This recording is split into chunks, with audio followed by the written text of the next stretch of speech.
What is the difference between electric power and electrical energy? Imagine turning on a lamp and wondering how it works. You flip the switch, and suddenly the room lights up. But what exactly is happening behind the scenes? Today, we're going to clarify the difference between electric power and electrical energy, two terms often used in utilities and everyday life. Electric power is like the speed at which your car is moving. It tells us how fast electrical energy is being used or produced at any specific moment. Power is measured in watts or kilowatts. For example, a small LED light bulb might use 10 watts of power, while a large industrial machine could use thousands of watts or even megawatts.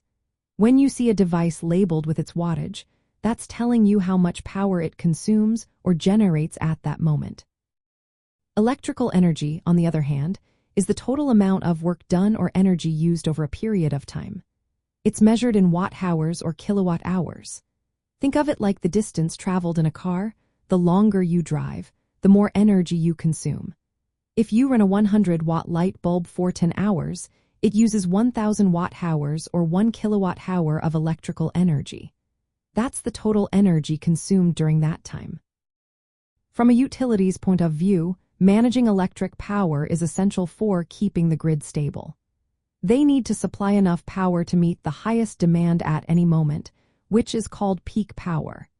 This involves planning for infrastructure that can handle sudden surges in usage, like during hot summer days when many air conditioners run at once. Billing customers, however, is based on electrical energy. Your electricity bill reflects how many kilowatt-hours you've used over a billing cycle. If you use more energy, your bill goes up. Utilities may also charge extra for peak power demand to cover the costs of maintaining enough capacity for those busy moments. To put it simply, electric power is like the speed of a car at a given moment, while electrical energy is the total distance traveled over time. Power tells us how fast energy is flowing right now, and energy tells us how much has been used altogether. Understanding this difference helps both utilities and consumers. Utilities can plan and operate the grid more efficiently, while you can better understand your electricity bill and how your usage impacts it. Whether you're turning on a small light or running a large appliance, knowing the difference between power and energy makes it easier to see how electricity works in everyday life.